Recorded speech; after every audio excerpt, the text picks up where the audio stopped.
Kaçın kaçın.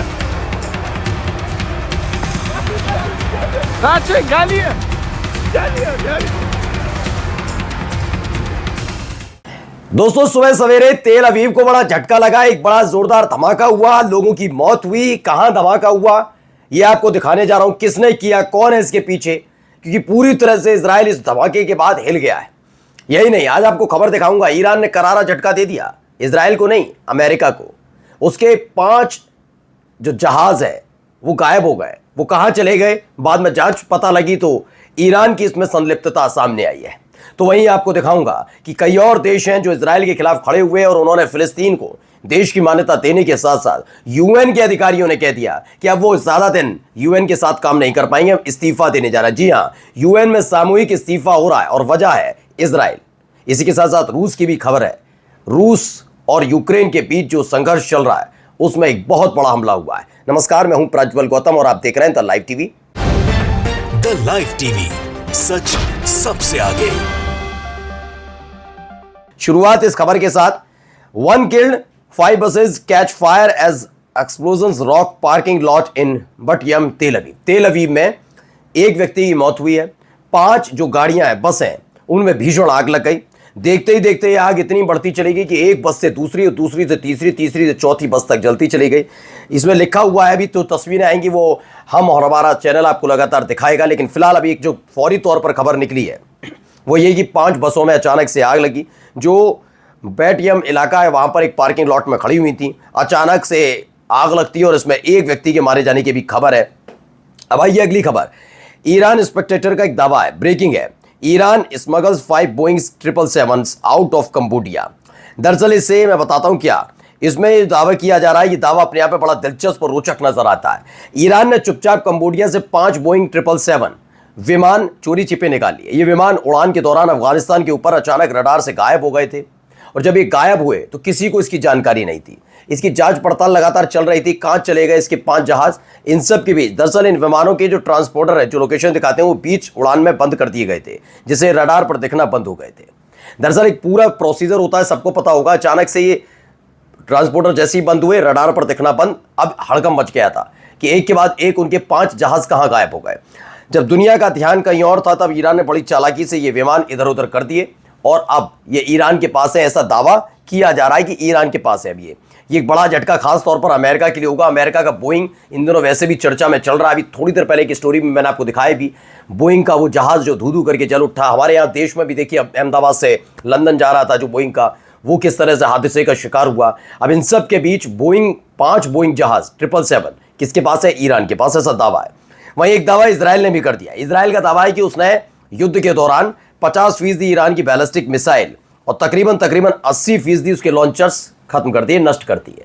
ये दावा है। वो बात अलग है कि लोग इसे मान नहीं रहे, क्योंकि इजराइल को भारी नुकसान पहुंचा। और खबर भी तब निकली थी कि इजराइल के पास उस समय इंटरसेप्टर तक नहीं बचे थे अपने देश को बचाने के लिए। यानी कि हमला तो बात छोड़ दीजिए ईरान पर, ईरान अगर इजराइल पर अटैक करेगा तो उस पर इंटरसेप्टर नहीं थे जिसकी मदद से वो एयर डिफेंस सिस्टम के जरिए उन मिसाइलों को रोक सके। यह हालत पैदा हो गई थी। अब आइए एक खबर और आई, मलेशियन पीएम है, ये भी आ गए।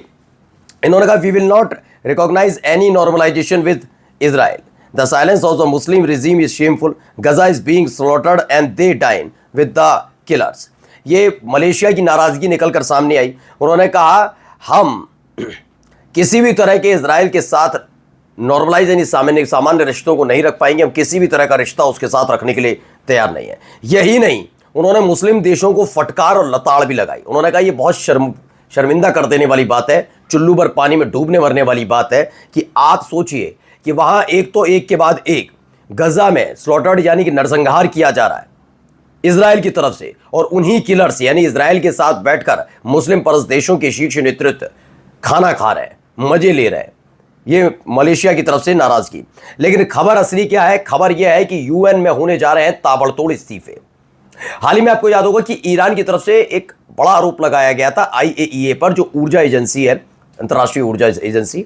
दरअसल वो कहीं पर भी न्यूक्लियर फैसिलिटीज चल रही होती है तो उस पर निगरानी रखती है। उसी के तहत ईरान काम कर रहा था। जब ईरान ने के न्यूक्लियर फैसिलिटी पर अमेरिका ने हमला किया था, तब अमेरिका के कतर बेस पर तो हमला कर दिया ईरान ने। लेकिन इसके साथ साथ IAEA पर भी गंभीर आरोप लगाए थे उसके प्रमुख पर कि वो जासूसी कर रहे थे और सारा डेटा इजराइल को मुहैया करा रहे थे। साफ साफ कह दिया अब हमारी जरूरत नहीं, निकाल दिया था IAEA की पूरी टीम को ईरान ने अपने यहां से भगा दिया। अब खबर ये निकल कर आई है सिर्फ IAEA नहीं, UN भी इजराइल को लेकर बड़ा मासूम तरीके से दुलार प्यार के साथ काम कर रहा और ये अब लोगों को पसंद नहीं आ रहा, उन्हीं के अपने अधिकारियों को। पढ़िए खबर। Several UN official threaten to resign after internal emails exposed how to top leadership coordinated with Israel diplomats to soften war crime language in official report. इसमें बताया गया है, वन स्टाफर कहते हैं we have become a PR agency for genocide. उन्होंने कहा, हम, एक व्यक्ति ने कहा है, UN से जुड़े एक बड़े अधिकारी का कहना है, हम तो PR एजेंसी बन गए जिनोसाइड करने वाले के लिए। उन्होंने नाराजगी यह है कि UN के अधिकारी जो है उन्होंने सामूहिक इस्तीफा देने का ऐलान किया है। उनकी नज़र कई ऐसे ईमेल्स पर पड़ी जो इजराइल को भेजी गई थी, लेकिन उसमें ऐसा लग रहा था कि उसने वॉर क्राइम नहीं, बड़ा दुनिया को बदल देने वाला काम किया है, बहुत अच्छा काम किया। इस पर वो नाराज हैं और सामूहिक इस्तीफा UN में होने जा रहा अधिकारियों का। यानी अब हर तरफ रोष इजराइल के खिलाफ इस कदर पनप गया है कि हर तरफ जो जहां उसके प्रति नरम स्वभाव है वहां नाराजगी। अब आइए, Netanyahu and his government official must be prosecuted before international court for the crimes committed in Gaza. Immunity, ये रशियन फॉरेन मिनिस्टर है, उन्होंने कह दिया है कि नेतन्याहू के खिलाफ तगड़ी कार्रवाई होनी चाहिए। इंटरनेशनल क्रिमिनल कोर्ट के हिसाब से उनको तो भैया दिया गया है तमगा कि वॉर क्राइम कर रहे हैं। अब आइए, वॉर क्राइम की तरह कुछ तस्वीरें देखिए यहाँ क्या हो रहा है। देखिए बेतहाशा भीड़ की क्या हो रहा है। ये सारे के सारे जितने भी लोग हैं, ये फिलिस्तीनी लोग हैं, ये खाने के लिए लड़ रहे हैं। खाना, तेल, पानी जो वहाँ पर आया और इनको मिलता जा रहा है, लोग वहाँ पर खड़े होकर देते जा रहे हैं, जिसको जो हाथ में पड़ रहा है वो देते जा रहे हैं। ये वाकई दिल दहला देने वाला है, लेकिन फ़र्क पड़ता है नहीं।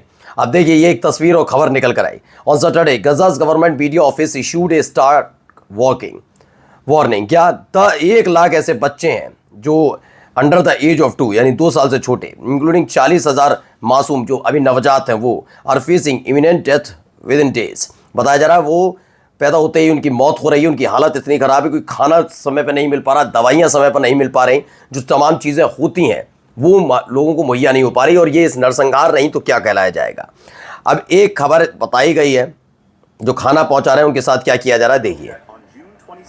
1976, an Air France flight from Israel to France was hijacked mid-air. The Air France flight landed in Greece for a brief stopover, but as it prepared to depart, 4 hijackers stormed aboard, seized the passengers, and forced the plane to Uganda's Entebbe airport. The hijackers were 2 Palestinians and 2 Germans. They demanded that Israel and other countries release Palestinian prisoners from their jails. They separated the Jewish passengers from the rest, releasing the others, a move that placed Israel under immense pressure and turned this into a national challenge. After 48 hours of planning, Israeli forces flew at low altitude over the Red Sea, avoiding detection by Arab radars, and secretly landed at Uganda's Entebbe airport. As soon as they landed, the Israeli commandos stormed the terminal, killing all hijackers in less than 5 minutes.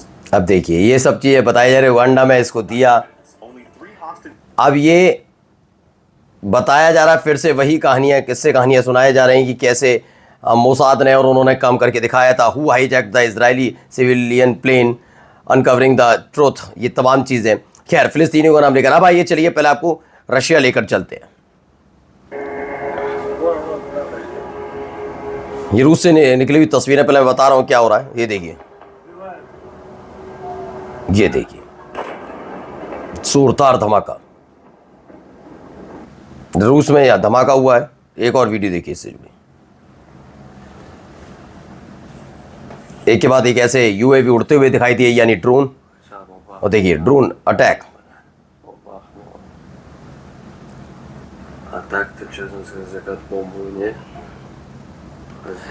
तो ये एक अलग अलग तस्वीरें निकल कर सामने आई जहां पर ये देखिए, उसके बाद के हालात देखिए, अस्त व्यस्त हो गए हैं सब कुछ।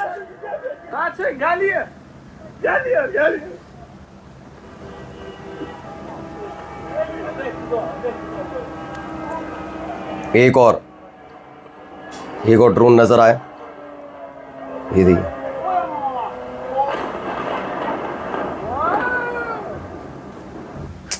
तो ये दावा किया जा रहा है, क्या है, UAV strike hits signal radio plant in star Sevastopol और रशिया में ये बड़ा हमला हुआ है।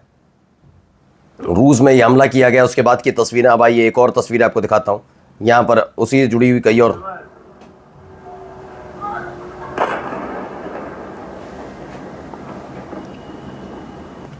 रूस के स्टावरोपोल शहर पर यूक्रेन का बड़ा ड्रोन हमला है। रिपोर्ट्स के मुताबिक 5 यूक्रेनी ड्रोन स्टावरोपोल रेडियो प्लांट से टकराए, जो रूसी सेना के लिए रेडियो इलेक्ट्रॉनिक उपकरण बनाने वाला मुख्य केंद्र माना जाता है। ये अपने आप में बड़ी खबर। और जाते जाते खबर कतर की तरफ से भी। कतर ने यूरोप को धमकी दे दी है कि वो गैस पाइपलाइन, जो गैस सप्लाई है, वो पूरी तरह से रुकने जा रहा है। नमस्कार।